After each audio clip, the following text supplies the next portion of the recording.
Hi everyone, అందరూ బాగున్నారా? Welcome back to my channel once again. Last time నేను నా ఆస్ట్రేలియా లైఫ్, ఇంకా నా ఆస్ట్రేలియా స్ట్రగుల్స్, జాబ్స్, వీటన్నిటి గురించి నా సొంత వీడియో ఒకటి పెట్టాను. ఆ వీడియో చూసి నాకు పర్సనల్గా ఇన్స్టాగ్రామ్లో కుప్పలు మెసేజ్లు వచ్చినాయి. బ్రో, ఆస్ట్రేలియాకి వెళ్ళావు, చూరోకోలని తీసుకున్నావు, వాళ్ళ జర్నీ గురించి చేస్తా అన్నావు వీడియోస్, తొందరగా పెట్టు అని.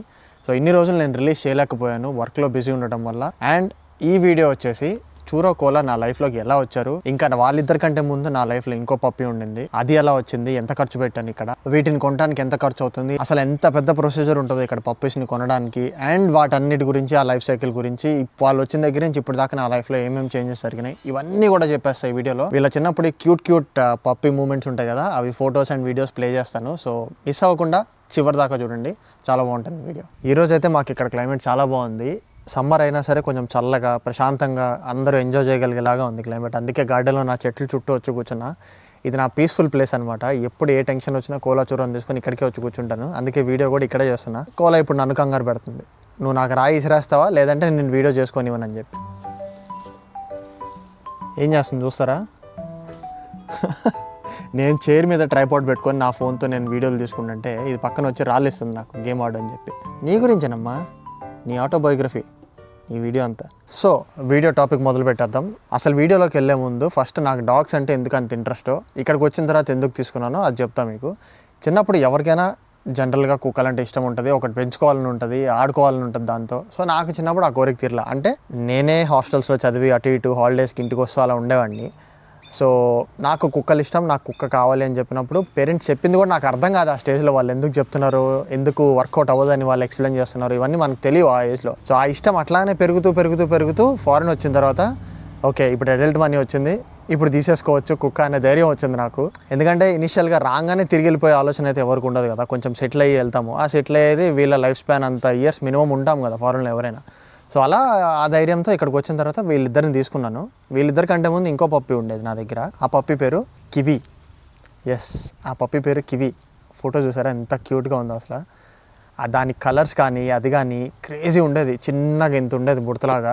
సో ఫస్ట్ నేను కివీని తీసుకోవడం జరిగింది ఇక్కడ ఆస్ట్రేలియా వచ్చిన తర్వాత. నేను కివీని కొనేటప్పుడు ఇక్కడ అఫీషియల్గా డాగ్ని ఎలా పర్చేస్ చేయాలి, ఈ ప్రొసీజర్ అంతా నాకు తెలియదు అనమాట. ఇక్కడ చాలా పెద్ద తతంగా ఉంటుంది ఒక కుక్కను మన చేతిలోకి తీసుకొచ్చుకోవాలి అంటే. అవన్నీ ఏమి తెలియకుండా, ఏ రీసెర్చ్ చేయకుండా మార్కెట్లోకి వెళ్ళిపోయి ఒక అడ్వర్టైజ్మెంట్ చూసేసా, అందులో కివీ కనిపించింది, బాగుంది ఇదేదో పప్పి తీసేసుకుందామని చెప్పి తీసేసుకున్నాను. మాల్తీ, సిడ్జు అండ్ పొమేరియన్ మిక్స్ అని చెప్పి అన్నాడు ఆయన. ఇట్ డజంట్ మ్యాటర్ ఏదైతే ఏందిలే అని చెప్పి నేను తీసేసుకున్నాను. అడ్వాన్స్ అయితే పే చేసేసా అడ్వర్టైజ్మెంట్ చూసి. ఇంకా నేను వర్క్లో ఉన్నప్పుడు నా ఫ్రెండ్ ఒక అతను ఉంటాడు, నా ఫ్రెండ్ని నేను పంపించి బ్రీడర్ దగ్గరికి ఆ పప్పిని తీసుకొచ్చి వాళ్ళ ఇంట్లో ఉంచమని చెప్పాను. సో నేను వర్క్ నుంచి వచ్చేలోపు నా ఫ్రెండ్ గారు వెళ్ళిపోయి ఆ పప్పిని తీసుకొచ్చి ఇంట్లో పెట్టుకున్నాడు. నేను వర్క్ నుంచి రాగానే వాళ్ళ ఇంటికి వెళ్ళి కివీని కలెక్ట్ చేసుకొని మళ్ళీ మా ఇంటికి తీసుకొచ్చుకున్నాను. ఇప్పుడు దాకా నేను చెప్పిన 1 minute కివీ స్టోరీ ఏదైతే ఉందో ఇది కొంచెం క్యూట్గా హ్యాపీగా ఉంది కదా. ఇప్పుడు జరగబోయేదంతా ట్రాజెడీ అనమాట. సో అన్ఫార్చునేట్లీ అది ఓన్లీ 45 days మాత్రమే బతికింది. ఇప్పుడు కివీ ఈజ్ నో మోర్. అది తలుచుకుంటే ఇప్పుడు కూడా కొంచెం ఏడుపు వచ్చేస్తుంది. అది కొంచెం ఇంకా పప్పి మన దగ్గర లేదు, మనం పెంచుకున్నది అంటే కనుక అది పెట్స్ మనకి చేయగలిగే వర్స్ట్ థింగ్ అదే, హార్ట్ బ్రేక్. ఉన్నంతసేపు అదొక బ్యూటిఫుల్ ప్రపంచం, అంతకుమించి వేరే ప్రపంచం వద్దనిపిస్తుంది. అది వెళ్ళిపోయిన తర్వాత అంతకంటే దారుణమైన హార్ట్ బ్రేక్ ఇంకోటి ఉండదు. సో నాకు అన్ఫార్చునేట్లీ అది ఫస్ట్ పప్పి కివీతోనే జరిగింది. 45 days మాత్రమే బతికింది. ఎందుకు ఏంటి అంటే అది ఉన్న 1 month ఆ 45 days టైంలో ఆల్మోస్ట్ 9 times వెట్ దగ్గరికి తీసుకెళ్లాల్సి వచ్చింది నేను. ఐస్ ఎప్పుడు రెడ్గా ఉండేవి, దానివి బ్రౌన్ ఐస్ ఉండేవి. కొన్ని పప్పీస్కి బ్రౌన్ ఐస్ ఉంటాయి, బట్ దీనికి ఎప్పుడు ఆ బ్రౌన్ ఐస్ చుట్టూతో రెడ్గా ఉండేది. వెటర్నరీ దగ్గరికి ఎన్నిసార్లు తీసుకువెళ్ళాను. అండ్ అలానే ఎన్నిసార్లు స్నానం చేయించినా సరే దాని దగ్గర ఒక రకమైన స్మెల్ వచ్చేది. ఆ స్మెల్ పోయేది కాదు. నేను సరిగ్గా షాంపూతో స్నానం చేయించలేదేమో అనుకుని బయట ప్రొఫెషనల్ డాగ్ వాష్కి కూడా ఇచ్చాను.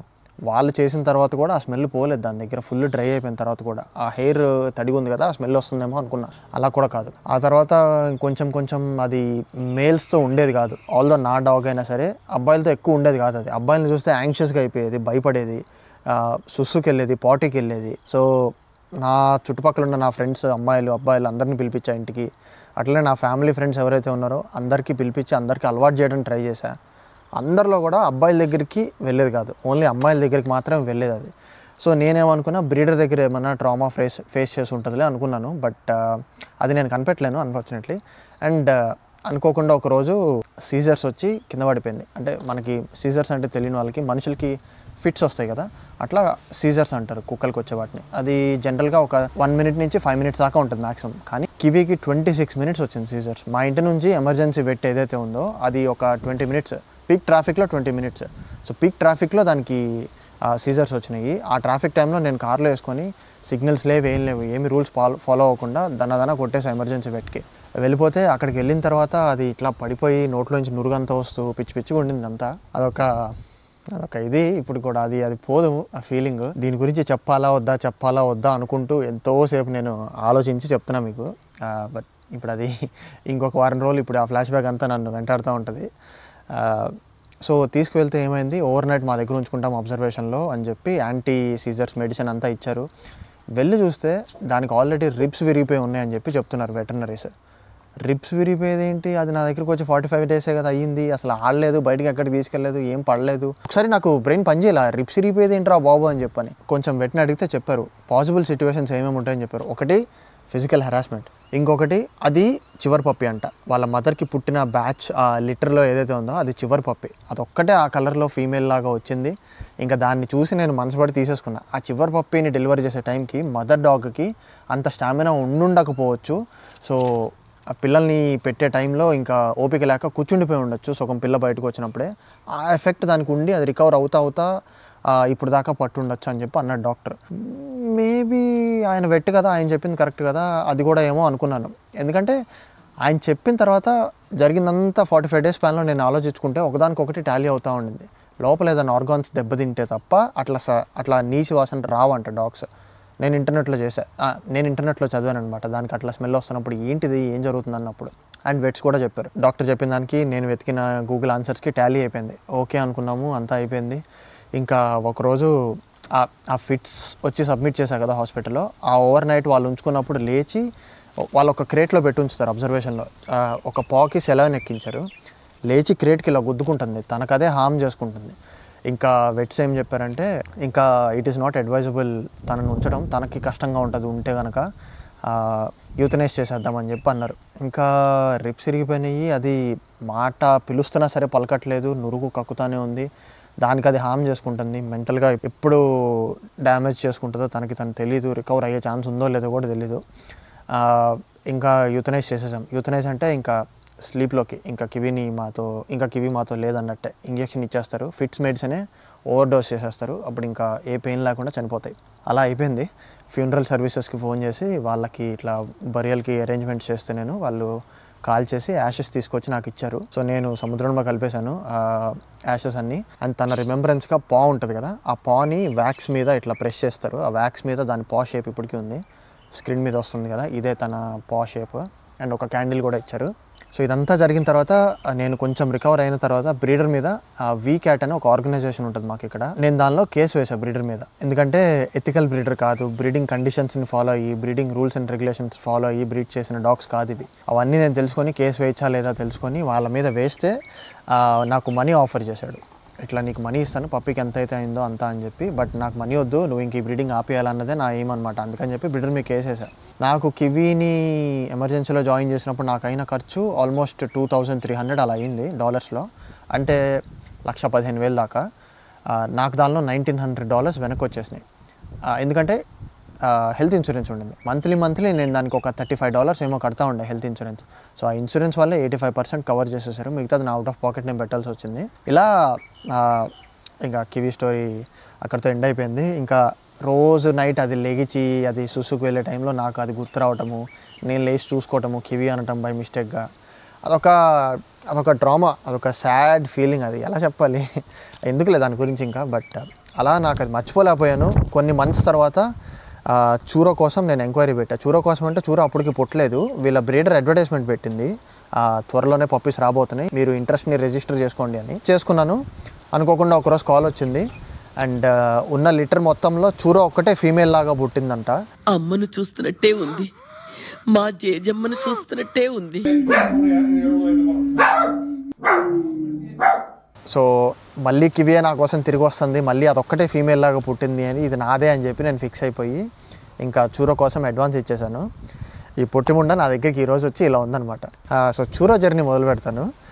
Before I go in to that ఒక క్యూట్ పిక్చర్ చూరోది నాది. సో చూరో వాళ్ళ బ్రీడర్ వచ్చేసి సిడ్నీలో ఉంటారనమాట. నేను మెల్బర్న్లో ఉండేది. నేను Melbourne to Sydney road trip వేసాను. అప్పుడు ఒక 1000 కిలోమీటర్స్, ఒక 10 hours పడుతుంది. అప్పుడు దాకా సిడ్నీ వెళ్ళాను, బట్ రోడ్ ట్రిప్ వెళ్ళలేదు. అందుకని చెప్పి ఒక మంచి రోడ్ ట్రిప్ వేద్దాంలే అని చెప్పి వెళ్ళిపోయాను. వాళ్ళు రోడ్ ట్రాన్స్పోర్ట్ బుక్ చేసి వాళ్ళే పంపిస్తున్నారు. అలా కాదు అంటే ఫ్లైట్లో కూడా పంపిస్తూ ఉన్నారు. నాకు జరిగిన ఆ డ్రామా ఏదైతే ఉందో అది మైండ్లో పెట్టుకొని మళ్ళీ చిన్న పప్పిని ఫ్లైట్లో పంపిస్తే ఆ సౌండ్స్కి వాటన్నిటికి తట్టుకోగలుగుతుందా లేదా అని చెప్పేసి నేనే రోడ్ ట్రిప్కి వెళ్ళిపోయాను. ఫ్లైట్లో అంటే ప్యాసింజర్స్ లాగా మన దగ్గర క్యాబిన్లో కూర్చోబెట్టుకోలేము, కింద కార్గోలో వీటిని క్రేట్లో పెట్టేసి పెడతారనమాట. నాకు అదంతా వద్దు, నేనే వస్తాను, ఎంత కష్టమైనా అని చెప్పి వెళ్ళాను చూరో కోసం. 10 hours జర్నీ చేసి అక్కడికి వెళ్ళి మా అన్న వాళ్ళు ఉన్నారు, వాళ్ళ ఇంట్లో ఉండి ఓవర్ నైట్. ఇంకా బ్రీడర్ సిడ్నీ నుంచి కొంచెం ఒక 100 kilometers దూరంలో ఉంటాడు. నేను సిడ్నీ అడ్రస్ చేస్తే అక్కడికి వచ్చాడు బ్రీడర్ తెల్లవారుజామున మార్నింగ్. సో బ్రీడర్ నా చేతికి హ్యాండ్ ఓవర్ చేసిన తర్వాత మూమెంట్ ఇది.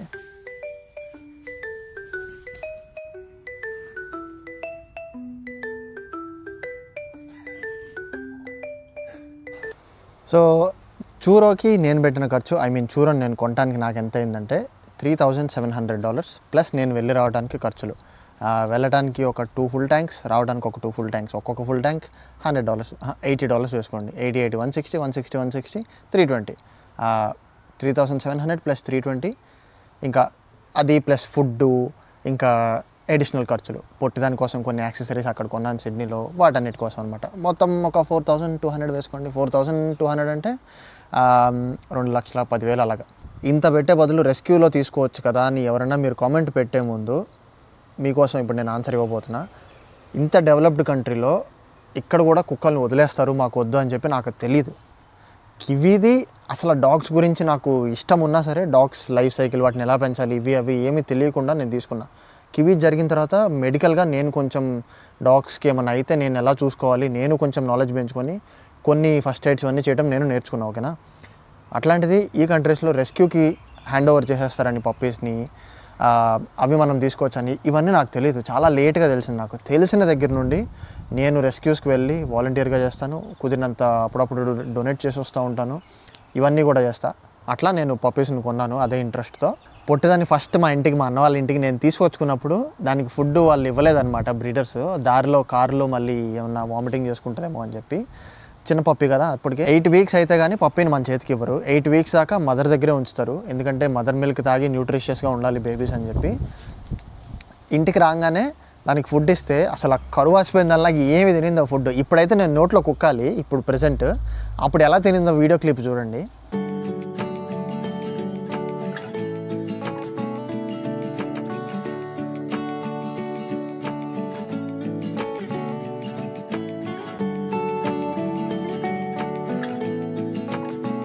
అసలు ఆ బొజ్జ కిందకి వేలాడుతూ, కాళ్ళు అసలు అటు ఇటు కదిలిస్తూ, అన్ని షార్ట్స్ మోడ్లోనే తీశాను. అప్పటికి నేను ఇంకా యూట్యూబర్ని కాదు కదా. సో అప్పుడు యూట్యూబర్ అయ్యి ఉంటే కనుక పొట్టేదాని క్యూట్నెస్కి మీరందరూ ఫుల్ ఫిదా అయిపోయేవాళ్ళు. ఇది ఎలాంటి ఇబ్బంది పడకూడదు అని చెప్పేసి ఇది వచ్చిన తర్వాత నేను చాలా మెడికల్గా తెలుసుకున్న. డాగ్స్కి ఏమైనా జరిగితే ఏం చేయాలి, ఇంట్లో ఉన్నదాంతో ఏమైనా చేయాలా, హాలిస్టిక్ వేలో నేను ఏమైనా ట్రీట్ చేయొచ్చా, ఇంకా కొన్ని మనం ఇంటికి తీసుకొచ్చుకొని పెట్టుకోవచ్చు ఆ ప్రోబయోటిక్స్, ఇంకా వీటికి ఏమైనా కట్స్ అయితే ఎలాగా, అట్లాంటివన్నీ బేసిక్ కేర్స్ అన్నీ తెలుసుకున్నాను అనమాట ఇంటర్నెట్లో చదువుకొని.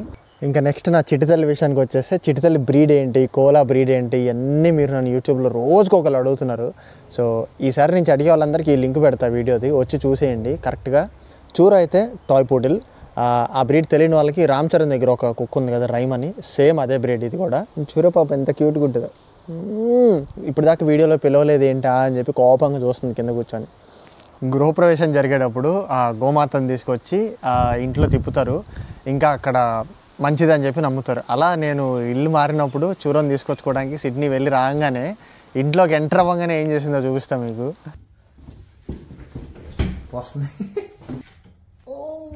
So much.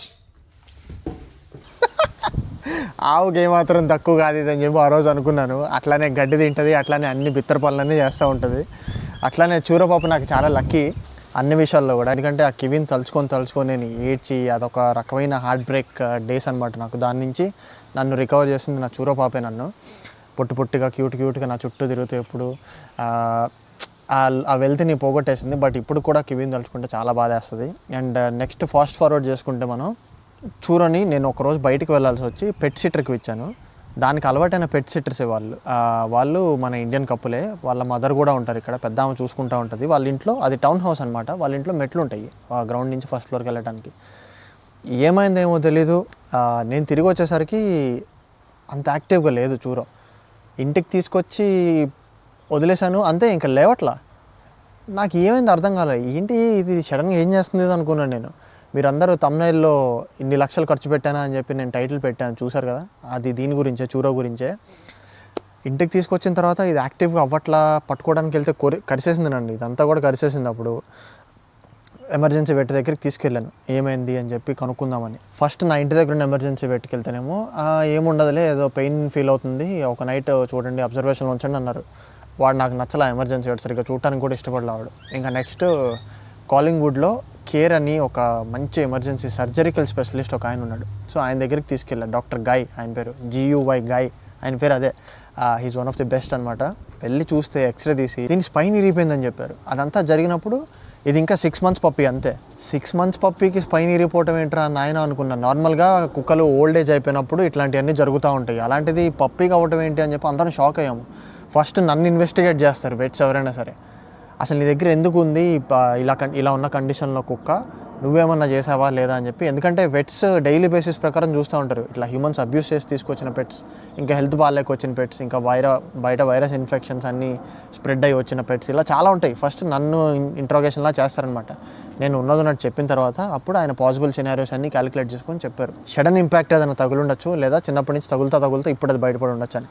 చిన్నప్పటి నుంచి తగులుతా ఇంపాసిబుల్. అసలు చాలా అల్లారు ముద్దుగా చూసుకున్నా కివిద జరిగిన తర్వాత, ఏమీ కాలేదు. అండ్ పెట్ సిటర్స్ దగ్గర మెట్లు ఉన్నాయని చెప్పారు కదా, మేబీ ఇది టూ మచ్ యాక్టివ్ ఉండేది. ఒక చోట నుంచి ఇంకో చోటకి విమానం వెళ్ళినట్టు ఇట్లా ఎగిరేదనమాట. అలా ఏమన్నా మెట్ల మీద గుద్ది తగులుంటుందేమో అనుకున్నా నేను. ఇంకా అదే పాసిబుల్ సినారియో అక్కడ. వాళ్ళని ఏం అనలేం మనం పెట్ సిటర్స్ని, ఎందుకంటే 24/7 ఒక పెట్ మీద కళ్ళు పెట్టుకొని తిరగరు. ఎందుకంటే వాళ్ళకి అలవాటైన కుక్క ఇది, ఆ ఇంటికి అలవాటైన కుక్క ఇది. ఏంది 6 months వయసులోనే వాళ్ళకి 2-3 సార్లు ఇచ్చాను ఆల్రెడీ. సో వాళ్ళని ఏమనలేం. పాప మా పెద్దమ్మ కూడా ఏడ్చుకుంటూ నాకు తెలియదు బాబు నిజంగానే అని చెప్పి అన్నారు. ఆమెను నేనేం అనలేకపోయాను ఎందుకంటే ఆమె కావాలని ఎందుకు చేస్తారు ఎవరైనా. సో స్పైన్ ఇరిగిపోయింది, సర్జరీ చేయాలని చెప్పారు. వెనక్కాళ్ళు చచ్చిపడిపోవచ్చు, ఇంకా నడవలేకపోవచ్చు, లేదా చూర బతకలేకపోవచ్చు అని చెప్పి కూడా అన్నారు ఫస్ట్ తీసుకెళ్ళిన ఎమర్జెన్సీ వెట్స్ అయితే. ఈయన దగ్గరికి తీసుకొస్తే ఈయన ఫస్ట్ అదే మాటని ఓవర్ నైట్ ఉంచుకొని అబ్జర్వేషన్లో అప్పుడు చెప్పారు, నీకెందుకు చూరని బతికించే పూచినది, కాకపోతే అది నడుస్తుందని ఇంతకు ముందులాగా యాక్టివ్ అవుతుందని హామీ నేను ఇవ్వలేను అన్నారు. ఇంక నాకు అర్థం కాలే ఏం చేయాలో. ఏంటిది నమ్మ, ఒక కుక్క చనిపోయింది ఆల్రెడీ, దీన్ని ఇంత ప్రేమగా చూసుకుంటే దీనికి ఇలా అయింది, ఎలా ఇదంతా. నాకు ఇంకా లైఫ్లో కుక్కలు అచ్చురావేమో అనుకుంటా ఉన్నాను నేను. బట్ లక్కీగా Churro is a very strong girl. Surgery చేసిన తర్వాత బాగా ఫైట్ చేసింది, రికవర్ అయిపోయింది, ఎగురుతుంది, దూకుతుంది, గెంతుతుంది. ఇంతకు ముందులాగే ఫుల్ యాక్టివ్ ఉంది. కోలాన్ని ఎగిరెగిరిదంతుంది. ఇది పొట్టిదైనా సరే బండదాన్ని ఉంచి మరీ కొట్టిద్ది, అంత యాక్టివ్ అయిపోయింది ఇది ఇప్పుడు.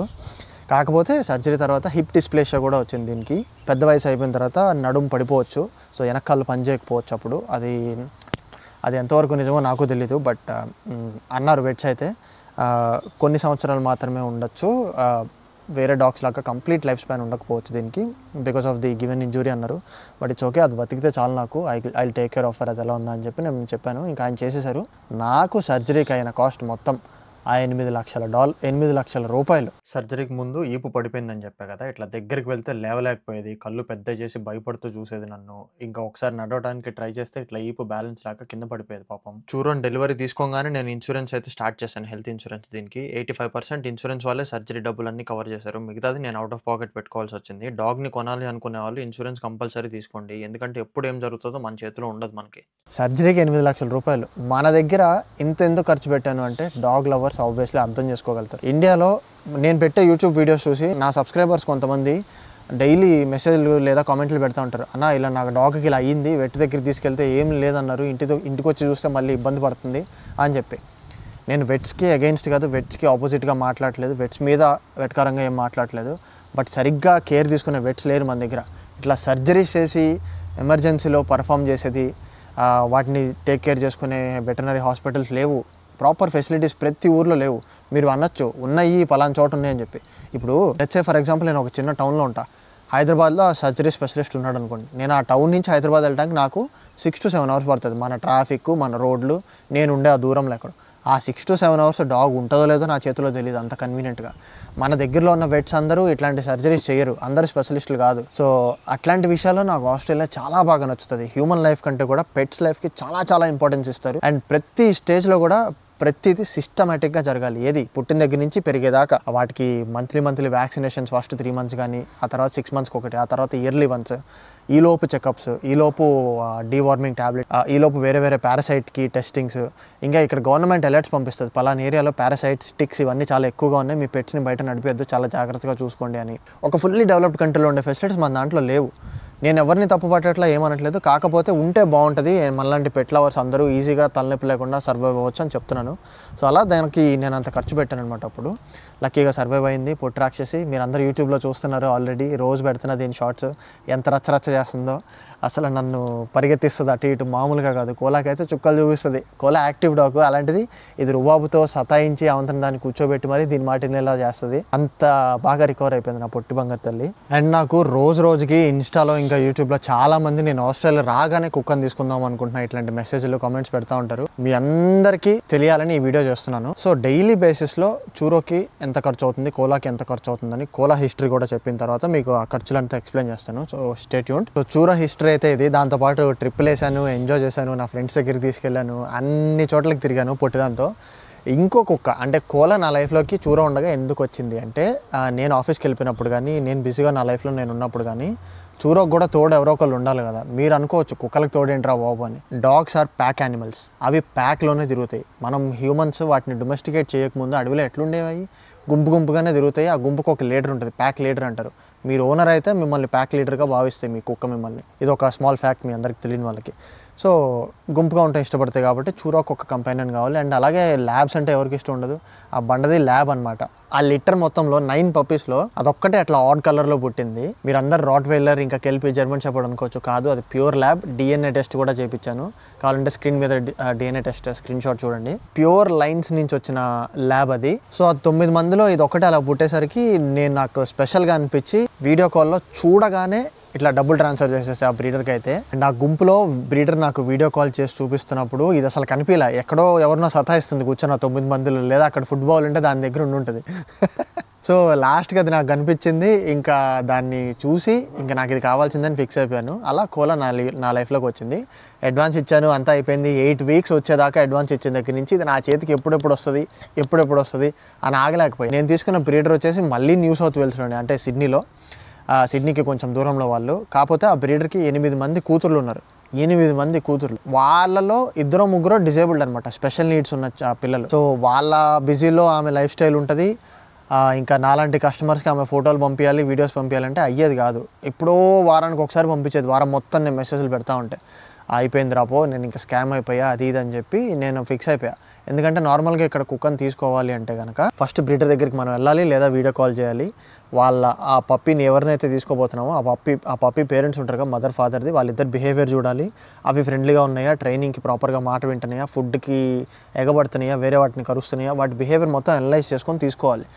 మీరు ఏంటి ఇంత చూస్తారా ఫారెన్లో, ఇండియాలో అవేం లేకుండా మేము బాగానే ఉంటాం అనొచ్చు. బట్ ఇక్కడ ప్రొసీజర్స్ అయ్యే కంపల్సరీ ఫాలో అవ్వాలి. అండ్ వాటి వల్ల చాలా అడ్వాంటేజెస్ కూడా ఉంటాయి. పోను నేను వీడియోలో పెట్టే వాటికి మీకు తెలుస్తుంది. ఎందుకంటే స్మాల్ ఎగ్జాంపుల్, మన వాళ్ళు చాలామంది మా వాడిని ఇక్కడ పట్టుకుంటే నచ్చదంటారు. And they are proud of it. అదొక మంచి లక్షణం కాదు, అది మీరు తప్పుగా పెంచుతున్నారని దాని అర్థం. అట్లాంటివి ఏం లేకుండా మనం కొనబోయే పప్పీస్ పేరెంట్స్ అలా ఉన్నాయా లేదా అన్నీ చూసుకుంటాం. వాటి జీన్స్లో ఏమైనా ప్రాబ్లమ్స్ ఉన్నాయా, వాటికి ఆల్రెడీ ఏమైనా హెల్త్ హిస్టరీస్లో ప్రాబ్లమ్స్ ఉన్నాయా, ఇవన్నీ చూసుకొని పప్పీని తీసుకుంటాం ఇక్కడ. అలా పప్పీ నచ్చిన తర్వాత అడ్వాన్స్ ఇస్తే 8 weeks అప్పుడు పప్పీని మనకు హ్యాండ్ ఓవర్ చేస్తారు. హ్యాండ్ ఓవర్ చేసే ముందే మైక్రోచిప్ అని ఒకటి ఉంటుంది. ఆ పప్పీని మన పేరు మీద రిజిస్టర్ చేస్తారు. దాన్నే మైక్రోచిప్పింగ్ ప్రాసెస్ అంటారు. ఒక బ్రీడర్ రెస్పాన్సిబిలిటీ మైక్రోచిప్పింగ్, మన పేరు మీద రిజిస్టర్ చేసి మనకి పప్పీని ఇవ్వటం. ఇచ్చే ముందే వెల్కమ్ కిట్ ఒకటి ఇస్తారు. పప్పీకి అలవాటైన ఫుడ్ అప్పుడు దాకా కొంచెం, ఇంకా చిన్న టాయ్ ఒకటి, ఇంకా కొంచెం ట్రీట్స్ అవన్నీ ఇచ్చి good luck with your journey అని చెప్పి ఒక చిన్న కేర్ ప్యాకేజ్ లాగా పంపిస్తారు మనకు పప్పీతో పాటు. అలా కోలా బ్రీడర్తో నేను మాట్లాడి 8 weeks వచ్చేదాకా ఆగలేకపోయాను. అండ్ స్కామ్ అయిపోయారపో అనుకున్నా. చివరికి నేను వెళ్ళలేకపోయాను, జాబ్లో చాలా బిజీగా ఉండి ఫ్లైట్లో ట్రాన్స్పోర్ట్ బుక్ చేశా కోలాకి. డబ్బులు మనమే కట్టాల్సి వస్తుంది. ఫ్లైట్ ట్రాన్స్పోర్ట్ $250 అయింది, అంటే ఇంచుమించు ఒక 12,000 rupees. So flight transport book చేస్తే పప్పీ క్రేట్లో పెట్టేసి కార్గోలో పంపించారు సిడ్నీ నుంచి మెల్బర్న్కి. 1 hour జర్నీ. నాకు ఆ 1 hour జర్నీ 1 month లాగా లేదా 1 year లాగా అనిపించింది. అంత లేట్ అయింది. నా దరిద్రానికి అప్పుడు దాకా నేను స్కామ్ అయిపోయాపో, దాన్ని చూసేదాకా నాకు ఇంకా నిద్ర పట్టట్లేదు అనుకుంటే ఎయిర్పోర్ట్కి వెళ్ళిన తర్వాత కరెక్ట్గా ఇది బోర్డ్ అయిన ఫ్లైటే లేట్ అయింది. నా ముందు అక్కడ లైన్లో నుంచి వాళ్ళందరూ పప్పీస్ వచ్చేసినాయి. ఇప్పుడు నేను దీన్ని రిసీవ్ చేసుకునే వీడియో మీకు చూపిస్తాను. ఎయిర్పోర్ట్లో పప్పీ పికప్ డాగ్ సపరేట్గా ఉంటుంది. అక్కడికి రమ్మంటారు. రాగానే మన ఐడి వెరిఫికేషన్ చేస్తారు. ఇట్లా నా పాస్పోర్టో లేదా డ్రైవర్స్ లైసెన్స్ చూసి నేనేనా కాదో ఒరిజినల్ క్యాండిడేట్ అని చెప్పి నాకు పప్పీని ఇచ్చేస్తారు. ఇది ఫైనల్గా కోలా క్రేట్ని నేను తీసుకొని పక్కకు వచ్చేస్తున్నా. బయటికి రాగానే ఫస్ట్ నా దగ్గరికి వచ్చిద్దేమో అనుకుంటే పాపం వణుక్కుంటూ చూర దగ్గరికి వెళ్ళింది ధైర్యంగా. నా చేతిలో పడగానే ఫస్ట్ థాట్ పాపం ఇది ఎలా తట్టుకుందో ఆ ఫ్లైట్ నాయిస్లు, టేక్ ఆఫ్ అయ్యేటప్పుడు, ల్యాండింగ్ అయ్యేటప్పుడు అనుకుంటా ఉన్నా. పట్టుకోగానే ఫీల్ అసలు ఏమన్నా ఉండింది. ఎంత సాఫ్ట్గా, ఎంత ఫర్రీగా బాలే ఉండింది అసలు. ఆ 1 month నేను ఏదైతే వెయిట్ చేశానో దీన్ని పట్టుకోవడానికి, ఆ కష్టం అంతా ఒక్కసారిగా పోయినట్టు అనిపించింది. దాన్ని పట్టుకొని వదలా నేనైతే ఒక 2 గంటలు దాదాపు అట్లా అని ఎత్తుకొని ఉన్నాను. సో బుజ్జిదాన్ని అట్లా క్రేట్లో నుంచి తీసుకున్నాను లేదో, నాకంటే ఫస్ట్ చూర దగ్గరికి వెళ్ళిపోయింది. కోలా ఎప్పుడైనా సరే అది హ్యూమన్ డాగ్ కాదు, డాగ్. అంటే కుక్కల్ని చూస్తే ఎక్కువ ఆనందపడుతుంది మనుషుల కంటే కూడా. ఎందుకంటే దాన్ని చిన్నప్పటి నుంచి బ్రీడర్ ఇంట్లోకి రాని అవుట్డోర్ డాగ్ లాగా పెంచారు. దీన్ని కాదు, వీళ్ళ పేరెంట్స్ని, వీళ్ళతో పాటు పుట్టిన పప్పీస్ని అన్నిటిని. దానికి ఆ బిహేవియరు, ఆ నేచరు, ఆ లైఫ్ స్టైల్ అలవాటు అయిపోయి ఇండోర్ డాగ్ లాగా దాన్ని నేను మార్చుకోవడానికి ఆల్మోస్ట్ 1 year అయింది. ఇప్పుడు దానికి 2.5 years, ఆల్మోస్ట్ 1 year కష్టపడ్డా దాన్ని ఇండోర్ డాగ్ లాగా మార్చుకొని మనకు అలవాటు అయ్యేలాగా, హ్యూమన్ టచ్కి అలవాటు అయ్యేలాగా, ఇష్టపడేలాగా మార్చుకోవడానికి అంత టైం పట్టింది నాకు. సో బ్రీడర్ ఎంత బాగా పెంచుతారో, ఎంత బాగా కేర్ చేస్తారు, ఎంత బాగా వాటికి చిన్నప్పుడే ట్రైనింగ్ ఇస్తారు, ఇవన్నీ వాటి లైఫ్ లాంగ్ ఇంపాక్ట్ ఉండిపోతాయి అనమాట. అందుకే నేను ఇందాక అన్నాను, పెట్ పేరెంట్స్ని చూడాలి, బ్రీడర్ని కూడా చూడాలి, వాళ్ళు ఎంత రెస్పాన్సిబుల్గా ఉన్నారని చెప్పి. సో అలా కోలా వచ్చింది. కోలా వచ్చిన వేళ విశేషం ఏంటో కానీ అప్పటికే నేను పెట్ సిట్టింగ్ చేస్తున్నా. మొన్న రీసెంట్గా పెట్టిన వీడియోస్లో వెస్టర్న్, ఇంకా గెంజీ పీకు, ఇట్లా వేరే కుక్కల్ని చూసారు కదా మీరు నా వీడియోస్లో. ఆ గెంజీ పీకు ఇంతకుముందు నాకు వచ్చిన క్లయింట్స్ అనమాట ఆల్రెడీ. ఆ ఇయర్లో క్రిస్మస్ టైంలో నేను ఎక్కడికి వెళ్ళలేదు. క్రిస్మస్ టైంలో వీళ్ళకి లాంగ్ బ్రేక్స్ ఉంటాయి, క్రిస్మస్ అండ్ న్యూ ఇయర్ కలిపి. అందరు ట్రిప్పులకి వెళ్ళిపోతా డాగ్స్ని, డాగ్ సిట్టర్స్ని అలాంటి వాళ్ళకి ఇచ్చేసి వెళ్తారు. సో అప్పుడు ఇంట్లో ఆల్మోస్ట్ 7 or 8 డాగ్స్ ఉన్నాయి. ఆ 7 or 8 డాగ్స్ మధ్యలో కోలాని తీసుకొచ్చాను నేను ఎయిర్పోర్ట్కి వెళ్ళి. సోషలైజ్ చేయాల్సిన అవసరం పడలేదు, పప్పీకి ట్రైనింగ్ ఇవ్వాల్సిన అవసరం పడలేదు. అన్నీ అక్కడున్న 7 or 8 డాగ్స్ చూసుకున్నాయి కోలా సంగతి. అన్నీ నేర్పించుకున్నాయి, సుసుకు బయట పోయాలని నేర్పించినాయి. నమ్ముతారో లేదో, ఒక్కసారి కూడా యాక్సిడెంట్ అవ్వాలా ఇంట్లో కోలాకి. యాక్సిడెంట్ అంటే ఇంట్లో పోయలేదు. చూర రాగానే ఇంట్లో పోసింది, మీ అందరు చూసారు. కోలా అలా పోయలేదు. ఒక్కసారి ఆటలాడుకుంటూ ఇంట్లోకి వచ్చి ఏదో మర్చిపోయింది పాపం అది. నేను హాల్లో ఒక మూలకి నా మ్యాట్రెస్ చేసుకొని ఆ 9 కుక్కలు నాతో పాటు హాల్లో పడుకునేవాడిని. ఎందుకంటే నా ఫ్రెండ్స్కి వేరే రూమ్స్లో డిస్టర్బ్ అవ్వకూడదని. సో ఆ హాల్ మొత్తం ఖాళీ చేసేసి మ్యాట్రెస్ ఒక మూలకి, నా దిండు, నా దుప్పటి ఉండేవి. నా దిండి మీద ఎక్కి పార్టీకి వెళ్ళింది. అదొక్క యాక్సిడెంట్ తప్ప దాని ఇంట్లో ఇంతవరకు ఏమీ కాలేదు. అంత మంచిగా ట్రైన్ అయిపోయింది బండదైతే. ఇప్పుడు బండదాంతో స్పెండ్ చేసిన కొన్ని క్యూట్ మూమెంట్స్ చూపిస్తాను మీకు. ఈ సీన్లో చూస్తే మీరు చూరో కంటే కూడా కోలా ఎంత చిన్నగా ఉంటుందో. వెనకాల వైట్ కలర్లో ఇంకో పూటీలు కనిపిస్తుంది కదా, దాని పేరు టిల్డా. అది కోలాకి దాదాపు ట్రైన్ చేసింది. సుస్సు ఇవన్నీ కూడా. చూరో డైనోసార్ లాగా అంత పెద్దగా ఉండేది, ఉంచి కొట్టేది కోలాని. సో చూరో వాళ్ళ బ్రీడర్ నాకు చూరోని అమ్మే ముందు వీడియో కాల్ చేసి ఎప్పటికప్పుడు అప్డేట్స్ ఇస్తూ ఉండేవాళ్ళు. వీళ్ళు చాలా రెస్పాన్సిబుల్గా ఉన్నారు. టైం టు టైం మనం అడగకముందే వీళ్ళే ఫొటోస్ పంపించి, వీడియోస్ చూపించి, మీ పప్పి ఇలా ఉందని చెప్పి అలా. సో ఇప్పుడు చూరో వాళ్ళ బ్రీడర్ నాకు చూపించిన వీడియోస్ కొన్ని మీకు చూపిస్తాను. Hello, here I have the puppy, red collar. We'll send you a video. She just had a bath. We took some pictures, so hopefully you like those pictures we sent. మేము పంపించిన photos మీకు నచ్చినాయా లేదా అట్లా మన కోసం రిక్వెస్ట్ఫుల్గా అడిగి, and ఇప్పుడే కొంచెం స్నానం చేయించానని చెప్పి ఒక వీడియోలో ఎంత ఇన్ఫర్మేషన్ షేర్ చేసి ఎంత రెస్పాన్సిబుల్గా ఉండేవాళ్ళు వీళ్ళైతే.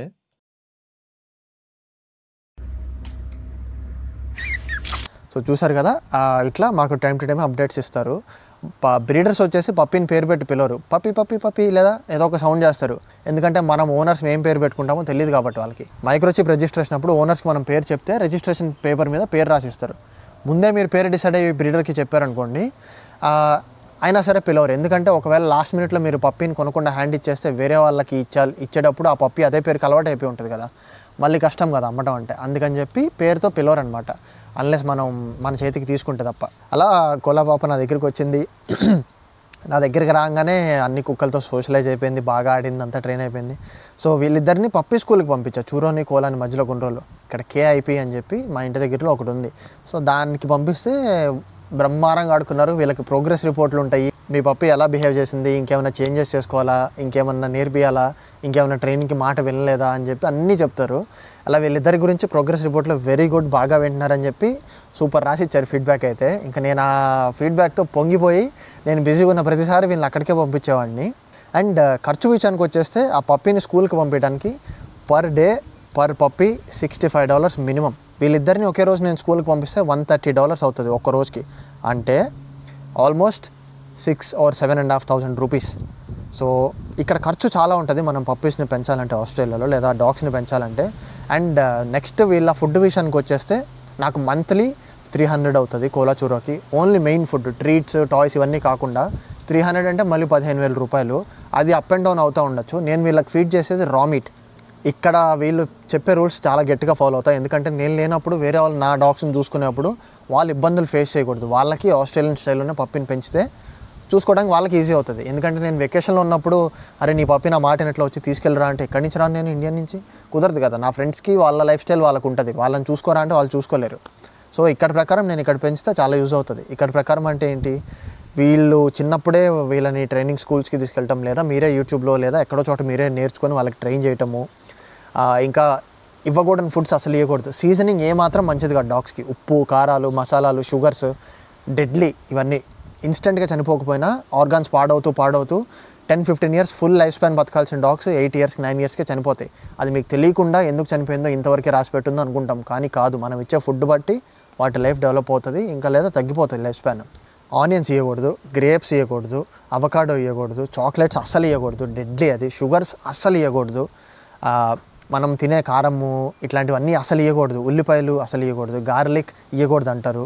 అట్లా నేను ఇక్కడ ఇవ్వకూడదని వీళ్ళు వెట్స్ ఏమేమి చెప్పారో డాగ్స్కి ఇవ్వకూడని ఫుడ్స్ మనం ఇవ్వడం వల్ల ఇన్స్టెంట్ పాయిజన్ అవ్వటం లేదా ఇన్స్టెంట్ డెత్ అవ్వటం జరుగుతుంది కొన్ని కేసెస్లో. అలా కాదు అనుకుంటే పోను వాటికి లైఫ్ స్పాన్ తగ్గుతూ ఆర్గాన్స్ డ్యామేజ్ అవుతూ ఉంటుంది. సో ఇంతవరకు చూసిన వాళ్ళు ఎవరైనా ఏమేమి ఇవ్వకూడదో కింద కామెంట్ చేయండి, అప్పుడు మీరు ఇంతవరకు చూస్తున్నారని చెప్పి నాకు తెలుస్తుంది. అండ్ వీళ్ళ మంత్లీ ఖర్చు 300 అని చెప్పా కదా, అది కాకుండా అడిషనల్గా ట్రీట్స్కి అయితే కనుక నాకు ఒక $100 ఎక్స్ట్రా అవుతుంది, అంటే ఇంకొక 5,000 ఎక్స్ట్రా. 15,000 కాకుండా ఇంకొక 5,000, 20,000. నేను జాబ్ చేస్తున్నా కాబట్టి ప్రాపర్గా వీళ్ళ కోసం బడ్జెట్ ఎలకేట్ చేసుకొని పెట్టుకోగలుగుతున్నా. నాకు డైలీ మెసేజ్లు, కామెంట్స్ పెడుతున్నారు నేను రాగానే ఇక్కడ పప్పిని కొనేసుకుంటాను. వాళ్ళందరి కోసం చెప్తున్నా, ఇనిషియల్గా మీకు పార్ట్ టైం జాబ్స్ వచ్చేదే తక్కువ, అందులో సేవ్ చేసుకునే చాలా తక్కువ. ఆఫ్టర్ ఆల్ యువర్ ఎక్స్పెన్సెస్ అవన్నీ పోను మీరు దీనికి పెట్టారనుకోండి, ఇప్పుడు మీరు సేవ్ చేసుకునేది ఉండదు, మీరు బ్యాంక్ లోన్ మీరు మాస్టర్స్ కోసం తీసుకునేది కట్టుకునేది ఉండదు. అండ్ మీరు ఆబ్వియస్లీ బ్యాచిలర్స్తో ఉంటారు. మీరంటే ప్రాపర్ కేర్ అండ్ ఇన్స్ట్రక్షన్స్తో మీ పప్పిని పెంచుతారు. ఇక్కడ మీరు లేనప్పుడు ఇంట్లో వాళ్ళు ఏది పడితే అది పెట్టేసి దానికి ఏమైనా అయితే ఎమర్జెన్సీ పెట్టి దగ్గరికి తీసుకెళ్ళినా ఏమన్నా బతకలేని ఛాన్స్లో ఉంది అని చెప్తే అది లైఫ్ లాంగ్ మనం రికవర్ అవ్వలేని లాస్లో ఉంటాం. ఇట్లా 1 కాదు 2 కాదు చాలా ఉంటాయి. అండ్ మనం ఎప్పుడు బయటికి వెళ్ళినా సరే పప్పీ సిట్టర్ దగ్గర లేదా డాగ్ సిట్టర్ దగ్గర ఇచ్చేసి వెళ్ళాలి అంటే చుక్కలు కనిపిస్తాయి నాకైతే. ఇక్కడ కొన్ని అప్లికేషన్స్ ఉన్నాయి, వాళ్ళల్లో మనం అలవాటైన డాగ్ సిట్టర్స్ మనకుంటే ఓకే, వెల్ అండ్ గుడ్. మనం వెళ్ళే టైంకి బ్రేక్కి వాళ్ళు కూడా బ్రేక్కి వెళ్తున్నారు అనుకోండి, కొత్త డాగ్ సిట్టర్ని చూడాలి మీరు. ముందు మీట్ అండ్ గ్రీట్ చేసి వాళ్ళు మీ పప్పిని బాగానే చూసుకుంటున్నారా లేదా టాలీ చేసుకోవాలి. మీరు వెళ్ళినప్పుడు మీ పప్పిని చూస్తున్నారా లేదా అనే కంగారు ఉంటుంది. ఆల్దో వాళ్ళు మీకు డైలీ ఫొటోస్ అండ్ వీడియోస్ పంపిస్తున్నారు. అండ్ వాళ్ళు ఛార్జ్ ఏమైనా నార్మల్గా చేస్తారా? చేయరు. ఇందాక నేను బోర్డింగ్ స్కూల్స్ వాళ్ళు పర్ డే 65 అని చెప్పా కదా, అంతే మినిమం ఛార్జ్తో 65 to 70 పర్ డే మినిమం ఉంటుంది ఒక్కొక్క డాగ్కి. అట్లా నేను ఒక నెల రోజులు ఇండియా వెళ్ళిపోతున్నాను అనుకోండి, ఎంత అవుతుంది? యూహోకే వదిలేస్తున్నాను నేను ఆ క్యాలిక్యులేషన్స్. నాకు ఇక్కడ ఫ్యామిలీ ఫ్రెండ్స్ ఉన్నారు, నార్మల్గా అందరికీ డాగ్స్ అంటే చాలా ఇష్టం. నా కోలాచూరో చిన్నప్పటి నుంచి నేను చేసిన మంచి హ్యాబిట్ ఏంటంటే అందరికీ అలవాటు చేశాను. నేను లేకపోయినా చిన్నప్పటి నుంచి వాళ్ళు ఉండటం నేర్పించాను. నా ఖర్చు మిగిల్చుకోవడానికే కాదు, ఎప్పుడన్నా నేను లేనప్పుడు 1-2 రోజులు చూసుకోవాల్సి వచ్చినా మా వాళ్ళకి ఇష్టం కాబట్టి వాళ్ళు చూసుకుంటారు. అలా నేను కాస్ట్ సేవింగ్ కొంచెం చేసుకుంటా. నాకు అలా కుదిరింది, మీకు అలా కుదరకపోవచ్చు కదా. సో అలా మీరు ప్రతిసారి బయటికి వెళ్ళేప్పుడు ఖర్చు పెట్టాలి పప్పిని వేరే వాళ్ళకి ఇచ్చేయడానికి. అండ్ ఇక్కడ ఆస్ట్రేలియా మీరు అనుకుంటున్నట్టు సూపర్ డాగ్ ఫ్రెండ్లీ కంట్రీ కాదు. నేషనల్ పార్క్స్ మీరు ఎప్పుడైనా ట్రిప్స్కి వెళ్తుంటే ఫ్రెండ్స్ అక్కడికి రానియరు, వాటర్ ఫాల్స్ దగ్గరికి రానియరు. ఏమైనా డేంజర్స్ అయితే కష్టం, ఎందుకంటే ఇక్కడ వైల్డ్ లైఫ్ చాలా డేంజర్. స్నేక్స్, స్పైడర్స్ ఇవన్నీ చాలా పాయిజనస్. వరల్డ్లోనే డెడ్లియెస్ట్ పాయిజనస్ క్రియేచర్స్ ఇక్కడ ఉంటాయి. అవి ఏమన్నా పొరపాటున టచ్ అని అనుకోండి, ఇవి కరిచినా అవి వీటిని కుట్టినా డెడ్లీ. మీ డాగ్ మీతో ఉంటుందా లేదా తెలీదు. ఇట్లా చాలా ఆలోచించుకోవాలి పప్పిని తీసుకునే ముందు. నేను ఆల్రెడీ ఆ లైఫ్ జర్నీలో ఉన్నా కాబట్టి మీకు చెప్తున్నా, ఈ అడ్వైస్ మీకు యూస్ఫుల్ అవుతుంది, కంపల్సరీ ఫాలో అవ్వండి. మీకు ఒక ఫ్యామిలీ వచ్చి మీ వైఫ్ లేకపోతే మీకు ఎవరైనా ఇంట్లో ఉండి వాళ్ళు జాబ్ చేయకుండా ఇంట్లోనే టైం స్పెండ్ చేయగలుగుతున్నారు అనుకుంటే, వాళ్ళు డాగ్కి 24/7 టైం కేటాయించగలుగుతున్నారు అనుకుంటే అప్పుడు మీరు తీసుకోండి. అప్పుడు మీకు వర్త్ అవుతుంది. పప్పి కూడా ఫ్రస్ట్రేట్ అవ్వదు, ఇంట్లో దాని ఒక్కదానికి బోర్ కొట్టదు, అండ్ మీరు చూసుకునే వాళ్ళు ఉంటారు కాబట్టి ఇబ్బంది ఉండదు. ఇంకా మీరు పప్పిని తీసుకునే పని అయితే కార్లోకి యాక్సెసరీస్ కొనాలి. బ్యాక్ సీట్లో కూర్చోబెడతా, ఫ్రంట్ సీట్లో సేఫ్టీ కాదు. బ్యాక్ సీట్కి ఫ్రంట్ సీట్కి మధ్యలో బ్రిడ్జ్ లాగా తగిలిస్తాను నేను. ఇప్పుడు మీకు స్క్రీన్ మీద కనిపిస్తుంది కదా అది. ఎందుకంటే బ్యాక్ సీట్కి బ్రిడ్జ్కి కలిపి నేను వీటి బెడ్ వేస్తాను. బెడ్ మీద ఇవి కంఫర్టబుల్గా కూర్చోవాలి. మీరు ఎప్పుడైనా ట్రిప్స్కి వెళ్ళినప్పుడు ఆ ట్రిప్స్లో డాగ్ ఫ్రెండ్లీ అకామిడేషన్స్ ఉన్నాయా లేదా చూసుకోవాలి. ఇంకా మీరు ఎప్పుడన్నా మీ కారు డౌన్ అయిపోయినప్పుడు అర్జెంటుగా వెట్ దగ్గరికి వెళ్ళాల్సి వస్తే పెట్ ఫ్రెండ్లీ ట్యాక్సీలు ఉంటాయా లేదా చూసుకోవాలి. ఇట్లా చాలా అప్స్ అండ్ డౌన్స్ ఉంటాయి, చాలా చూసుకోవాల్సి వస్తుంది. సో కొంచెం ఆలోచించుకొని కేర్ఫుల్గా ఆచితూచి లెక్కలు వేసుకొని ఒకసారి నేను చెప్పిన లెక్కల ప్రకారం అప్పుడు తీసుకోండి, అప్పుడు మీకు వర్త్ అవుతుంది. And coming back to my journey, నేను తీసుకున్న తర్వాత ఫస్ట్ ఇనిషియల్ డేస్లో రిగ్రెట్ అయ్యా, అరే ఇంత ఖర్చు పెట్టాలా అని చెప్పి. కాకపోతే అది నేను వదిలేసా ఇంకా, ఎందుకంటే ఒకసారి నాతో వచ్చిన తర్వాత they are part of my life no matter what. ఆ 15 years నేను అది ముందే ఫిక్స్ అయిపోయి తీసుకున్నా కాబట్టి that is the best part of my life. ఎంత స్ట్రెస్ఫుల్గా ఉన్నా ఒక్కోసారి నాకు ఓపిక లేకపోయినా వీళ్ళని నేను చూసుకోవాలి, ఇంటికి వచ్చి నాకు ఫుడ్ చేసుకునే ఓపిక లేకపోయినా వీళ్ళకి నేను ఇవ్వాలి, వీళ్ళని నేను ఆడిపించాలి, ఇవన్నీ కూడా ఉంటాయి. బట్ అవి నాకు స్ట్రెస్ఫుల్గా అనిపించవు, because they are already part of my life. అది లేకపోతే నేను ఉండను. ఈరోజు నేను వాళ్ళని చూసుకోకపోతే పాపం వాళ్ళు డల్ అయిపోతారు. నాకు వాళ్ళు జస్ట్ 15 ఏళ్ళు మాత్రమే ఉంటారు, బట్ వాళ్ళ లైఫ్లో నేను తప్ప వాళ్ళకి ఇంకెవ్వరు తెలియదు. నేను కోప్పడలేను, కొట్టలేను, అరవలేను, వాళ్ళని నేను చూసుకోకుండా ఉండలేను. సో ఇలా చాలా ఉంటాయి ఆలోచించాల్సినవి. ఇట్లా కోలాచూరం తీసుకొని నేను స్నో మౌంటైన్స్కి ట్రిప్స్కి వెళ్ళాను, అన్నీ చూపిస్తున్నాను మీకు. వీళ్ళకి ట్రైనింగ్ ఇస్తా, మీకు చూపిస్తాను, నా డైలీ ఎలా స్పెండ్ చేస్తానో అన్నీ చెప్తున్నా మీకు. ఇంకా పోను వీడియోస్లో చాలా ఎక్స్ప్లెయిన్ చేస్తాను వీటి గురించి. ఈ వీడియో ఆల్రెడీ ఇప్పటికే లెంగ్తీ అయిపోయిందని నేను అనుకుంటున్నా. మీకు ఎలాంటి డౌట్స్ ఉన్నా సరే కింద కామెంట్స్ చేసేయండి. నేను ఏమన్నా ఇంపార్టెంట్ విషయం మర్చిపోయి ఉంటే ఇంకొక షార్ట్లో లేదా ఇంకొక వీడియోలో చేస్తూ మీకు పెడతాను. హోప్ఫుల్లీ చాలానే తెలుసుకున్నారు ఇక్కడ కుక్కను కొనే ముందు మీరు అని చెప్పి నేను ఎక్స్పెక్ట్ చేస్తున్నా ఈ వీడియోతో. అప్పుడే కాదు, ఒక final and most important thing, మీరు ఏ కుక్కను తీసుకుంటున్నారో దానికి షెడ్డింగ్ అవుతుందా లేదా. ఇప్పుడు చూరకైతే బొచ్చు పీకినా సరే ఊడదు, అదే కోలాకైతే నేను ఏం చేయకుండానే హెయిర్ షెడ్ అయిపోతూ ఉంటుంది. ఆ షెడ్డింగ్ని మీరు కంట్రోల్ చేసుకొని క్లీన్ చేసుకోగలుగుతారా లేదా. అట్లానే మీకు పెళ్ళైన తర్వాత మీకు వచ్చే సెకండ్ హాఫ్ ఎవరైతే ఉంటారో వాళ్ళకి కుక్కలు ఇష్టం ఉంటాయా లేదా ముందే మాట్లాడుకోండి. ఎందుకంటే నాకు తెలిసిన వాళ్ళే కొంతమంది పిల్లలతో వాళ్ళతో మేనేజ్ చేయలేక డాగ్ని హ్యాండ్ ఓవర్ చేసేస్తున్నారు. సో ఇలాంటివన్నీ ముందే మాట్లాడుకొని డిసైడ్ అయ్యి అప్పుడు తీసుకోండి. అండ్ ఈ వీడియో మీకు నచ్చినట్లయితే don't forget to like, share and subscribe. ఇది షేర్ చేయండి కుదిరినంత మందికి, ఎందుకంటే ఫారెన్ వచ్చి డాగ్స్ని తీసుకుందాం, అక్కడ లైఫ్ బాగుంటుంది డాగ్స్ కానీ అందరికీ ఐడియా ఉంటుంది. బట్ ఎంత కష్టమో, ఎంత రియల్ టైంలో ఖర్చు ఉంటుందో అవన్నీ ఈ వీడియో చూస్తే అందరికీ తెలుస్తుంది. Please don't forget to like, share and subscribe. మళ్ళీ నా నెక్స్ట్ వీడియోలో కలుస్తా. Bye bye.